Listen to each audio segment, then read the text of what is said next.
Dans les derniers épisodes, je t'expliquais mon aventure de freelance, comment j'ai réussi à créer ma page de vente, ma newsletter et aussi comment j'ai commencé à prospecter sur LinkedIn. Mais je sais pas si t'as remarqué, au début de chacune de ces vidéos, je commençais avec une petite phrase. Le fait d'être freelance, de vouloir développer son chiffre d'affaires, mais aussi d'être heureux.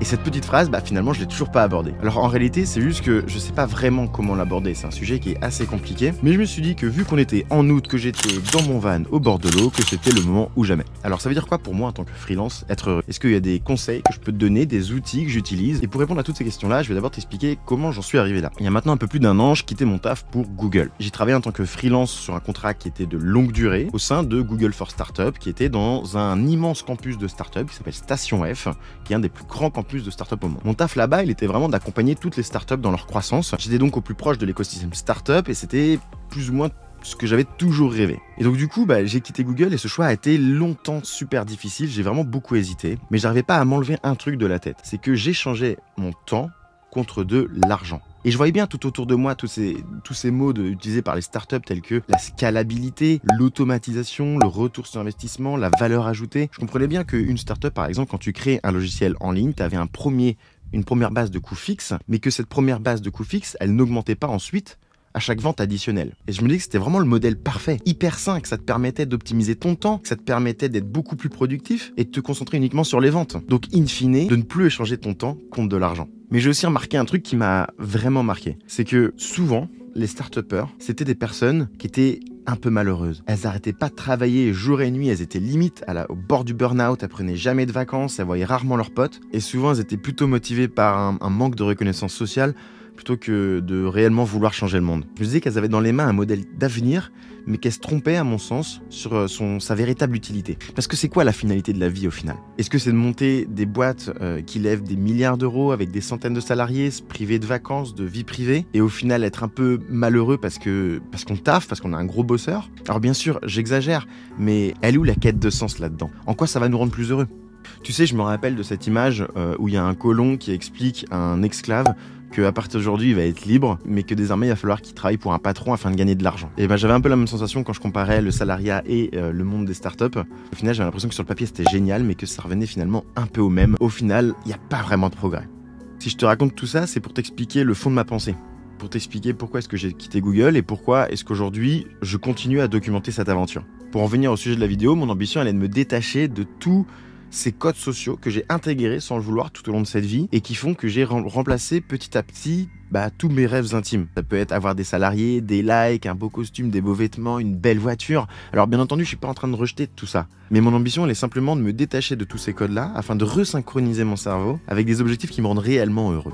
Seulement là, je te dis ça là maintenant, ça paraît facile. Tu vas te dire encore une énième vidéo d'un mec qui explique qu'il a tout mieux compris, mieux que les autres. Mais en fait, pas du tout, parce que même quand j'ai pris cette décision-là, même si tout paraissait clair dans ma tête, en réalité, je m'y suis pris de la pire des manières et j'en suis même arrivé à frôler le burn-out. Tout ça pour te dire que souvent on a des bonnes idées, mais on sait pas du tout comment les appliquer. Et je pense que l'expérience que j'ai vécue et les leçons que j'en ai tirées peuvent également te servir. Donc en quittant Station F, j'avais comme objectif d'utiliser les méthodes des startups et de les appliquer au monde du freelancing afin d'améliorer mon bonheur. Alors du coup, j'ai établi, comme dans une startup, un plan d'action avec des deadlines, des performances à atteindre, une sorte de business plan en fait. Et la problématique, c'est que comme en startup, je me suis mis des deadlines super serrés et des performances mais totalement démesurées. C'est pas forcément conscient, mais je me disais par exemple, pour être heureux, il faut que je puisse avoir une maison au bord de la mer afin que je puisse inviter tous mes potes. Pour être heureux, il faut que je puisse avoir un bateau et comme ça je pourrais y aller pêcher et être tranquille le matin. Il faut que je puisse avoir un pied-à-terre au bord de la mer pour que je puisse aller surfer tous les jours 2 heures. Et donc le truc, c'est que je passais mon curseur du bonheur sur l'atteinte de ces objectifs-là. Je m'autorisais pas à être heureux tout de suite. Je devais d'abord atteindre ces objectifs. Je me sentais nul, je doutais de moi. J'avais des ambitions démesurées, donc il fallait que je prenne un maximum de clients, ce qui fait que j'avais jamais assez de temps dans une journée. Je m'en sortais pas, j'étais sous l'eau. Et au final, je me retrouvais hyper malheureux, je voyais plus personne, je faisais plus d'activité physique. Vraiment, j'étais pas au top. Et puis un jour, un mec est venu me voir et il m'a dit ce truc tout bête. Plutôt que de travailler dur pour avoir la vie que tu veux avoir, pourquoi ne pas définir ta journée idéale et accorder tes objectifs professionnels en conséquence? Ça voudrait dire que si mon objectif était d'être riche pour avoir du temps libre et acheter une grosse baraque au bord de la mer afin de pouvoir aller surfer chaque jour, pourquoi pas ne pas oublier la grosse baraque et intégrer dès maintenant les 2 heures de surf dans mon quotidien en choisissant un job qui le permet, en étant par exemple, je sais pas, serveur. La finalité elle est 80% la même, mais la probabilité que je m'accorde d'être heureux, elle est 80 fois plus élevée. Pareil pour le bateau, aller carrément en acheter un pour être peinard et aller pêcher au milieu de la mer, alors pourquoi pas tout simplement acheter une canne à pêche, faire une recherche sur Google Maps et aller pêcher, dès maintenant. J'atteins 80% du bonheur dès maintenant et la probabilité que je sois heureux, elle est 80 fois plus élevée. Je me rendais compte que j'avais le bon objectif, m'émanciper des codes pour retrouver un vrai bonheur intérieur, mais que j'avais pas la bonne méthode. Le bonheur, c'est pas un truc dans l'avenir. Le bonheur, c'est un truc qui se prend dès maintenant. C'est un truc qui se choisit. J'ai donc réfléchi à ce qui pouvait me rendre à 80% heureux dès maintenant. Donc ça, c'est un exercice que je t'invite à faire. Moi, je vais t'expliquer ce qui, moi, me rend heureux, mais bon, il faudra que tu l'appliques à toi-même. Pour moi, effectivement, j'ai d'abord pensé à la création de contenu. Enfin, j'ai toujours ressenti ce besoin viscéral de créer, de laisser une trace de mes pensées. Un de mes rêves inavoués d'ailleurs était de devenir un jour riche pour avoir le temps de pouvoir écrire un bouquin. Et aujourd'hui, je me rends compte tout simplement qu'en écrivant sur LinkedIn tous les jours et en faisant des vidéos YouTube, j'atteins 80% de ce bonheur dès maintenant. Pas besoin d'être riche et d'écrire un bouquin. J'ai ensuite pensé à ce que je prenais d'abord pour un défaut, mais qui en fait est tout simplement juste un trait de caractéristique qu'il faut que j'accepte en tant que tel. C'est que je suis plus dans la réflexion que dans l'action.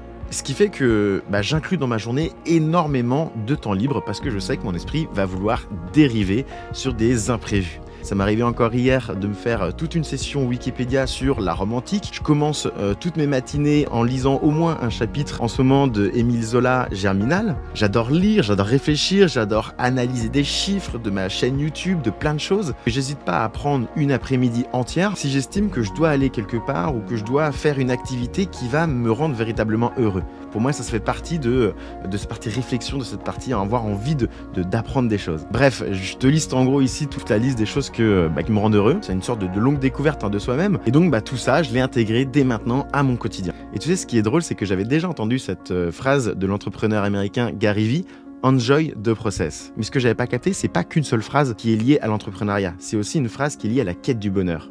Le lien entre quête personnelle et quête professionnelle, elle est hyper liée. Et c'est ça que j'avais pas compris. En fait, aujourd'hui, qu'importe la destination, je sais que je vais adorer mon quotidien, que je vais enjoy the process, et c'est ce qui va me rendre plus résilient, c'est ce qui va me rendre plus endurant et me démarquer donc de mes concurrents. C'est pour ça qu'en startup, on dit souvent que les investisseurs, ils veulent entendre des belles histoires, ils veulent avoir des profils qui sont cohérents avec la mission de la startup.